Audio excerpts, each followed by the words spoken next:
Issue 107. After we see the freedom fighters impatient for Sonic to go while he's spending time with his little brother playing video games with him, Sonic calls Tails little buddy and has to remind him that they need to fight a dragon for some reason. A commander in the military recommends termination of the dragon, while Sonic has to be woken up because he was sleeping through the boring meeting, as I expect from him. Fortunately, Sally is willing to agree to terminating the dragon right away instead of making a big deal about never killing a living creature. Then Sonic bursts out laughing at being expected to have the same army force that captured him for the SC2 adaptation as his backup. I thought he'd be mad at them for capturing him. But instead, he can't take them seriously because he humiliated them with his super speed, despite them still capturing him just fine. Sally nervously lies that where she comes from, it's a customary sign of respect to laugh at one's allies, in a humorous moment where she's all relatably embarrassed. Fortunately for her, the president is gullible enough to buy it, and the most competent freedom fighters set out with Sigma Alpha 2 on an airship for Pyro Island, with the soldiers being too rude to let Sonic chat with them about action movies. That must have been an awkwardly silent ride. The soldiers fortunately insult them for being annoying, almost trying to start singing like it was a damn musical, and then realize that a few of their own have disappeared, probably because of the dragon. The soldiers want to search the perimeter instead of finding the dragon. Well, I guess that could cause them to find the dragon by accident, but still. And one of them tells Sonic to get lost with a slur against Mobians that proves there's still some Station Square humans that suck ass. Sonic surprisingly tells Bunny not to prove her loyalty to him by decking the racist in the mouth, which I guess is kind of good because one, it would have risked the soldiers turning on them or not helping them anymore, and two, she'd be using her super strength arm.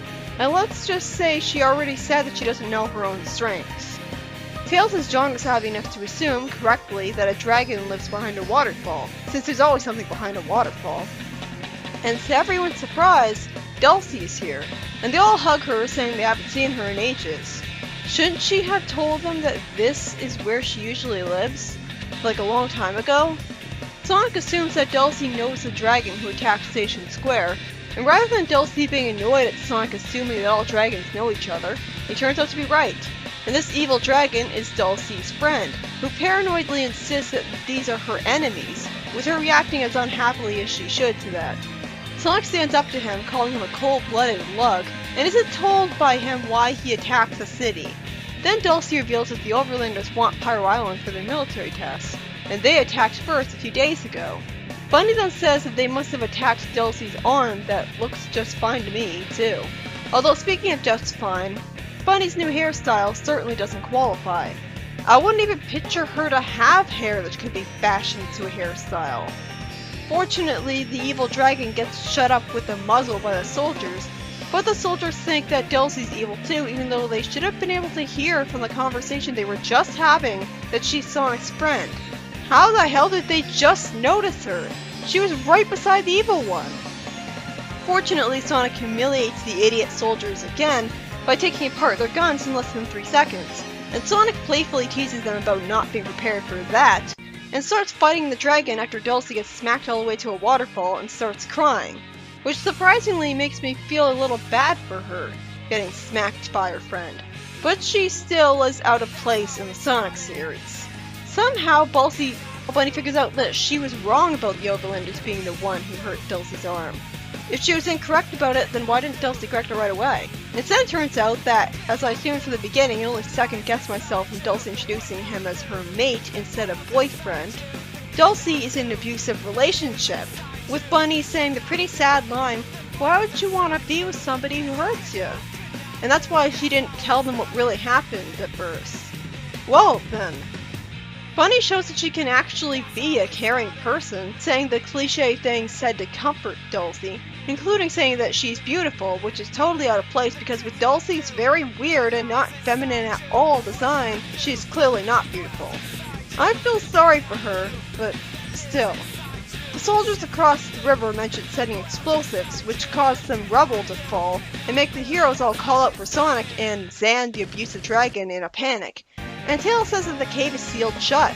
After Bunny complains that it'd take hours to remove all those boulders, even with their super strength, Sonic spin dashes through the rubble, revealing that he wasn't hurt by the falling boulders or the explosion, probably because he spin dashed underground. Both Tails and Bunny hug an annoyingly ungrateful Sonic, thankful that he's alive, with Bunny proving her loyalty to him once again. So if she really doesn't want him to die, then how come she said she was willing to murder Sonic with a heat-seeking missile in issue 40 with absolutely no hesitation or remorse? I guess we'll have to see this kind of friendship moment happen between them a little more often first, but it's starting to look like she might actually care about him after all. Almost. Almost. I'm sorry, but that is still pretty hard to forgive for someone with so little interaction with Sonic. Anyway, Sonic shows sympathy to Dulcie about how she's sad that the evil dragon got what he deserved. At least he's being a good friend to her. In the next story, big surprise, the omnipotent Knuckles has managed to free everyone from the Twilight Cage. I like that when Leonda calls the people of Echidnapolis good citizens, she puts that in sarcastic quotes, proving that, like a well-written villain, she doesn't really think of herself as the bad guy. Dimitri says that Knuckles has proven himself to be more powerful than he was in his Enerjack persona. After Leonda advises killing Knuckles, Dimitri shows paranoia over the possibility that Knuckles is so powerful that he heard what Leonda was saying from all the way down on the floating island. Although that does make sense, he heard Tober. Leonda says she's willing to take that risk and wants to find a pawn on the camera footage that's pathetically monochrome for the advanced Dark Legion.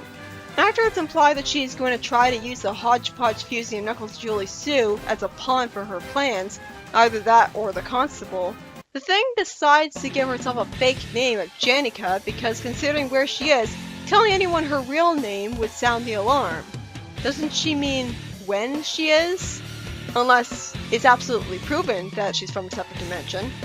Also, is the Echidna Society one where the kid gets their mother's last name? If not, then her last name wouldn't be Sue, it would be the Echidna. And I'm sure both of those last names are fairly common for echidnas, especially Knuckles is one. Is Sue? Is there no other Sue in the entire city? Is Julie Sue's last name that rare? Janica thinks that Knuckles' mother is her grandma, only much younger.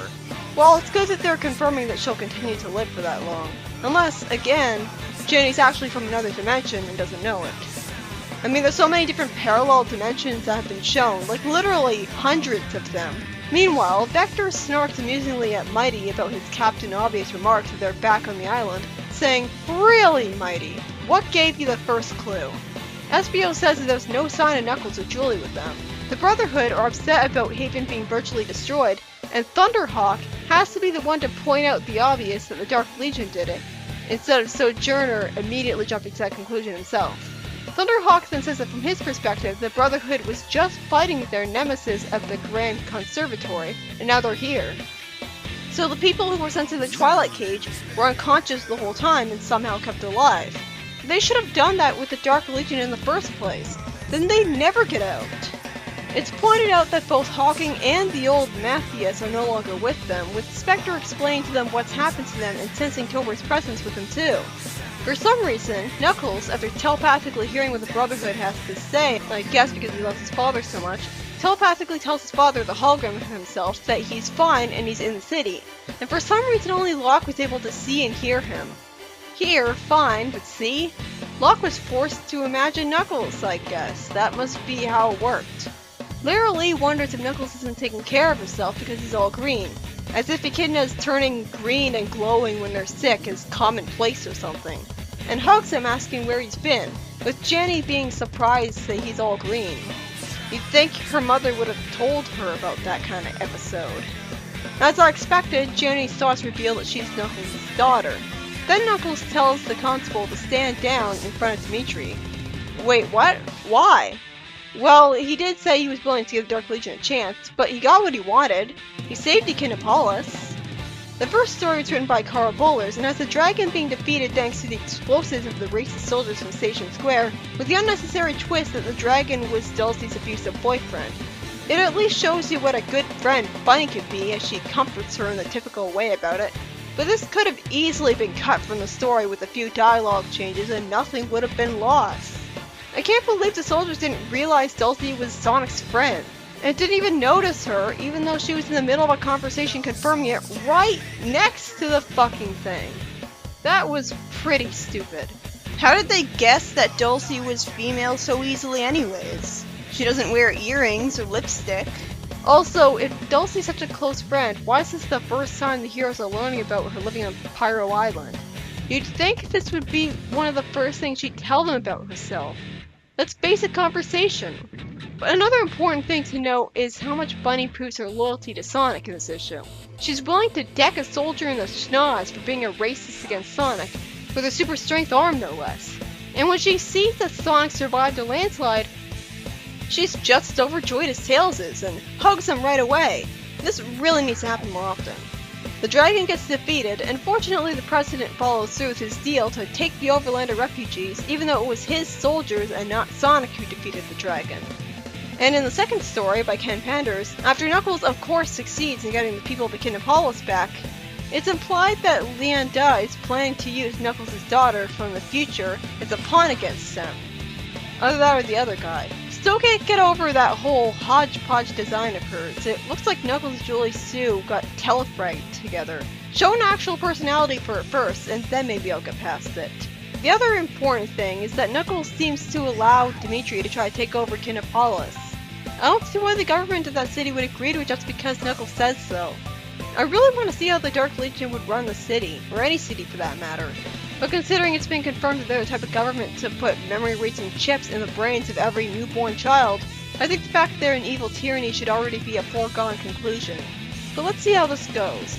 And hopefully Knuckles won't be shunned for way too long by his friends for this.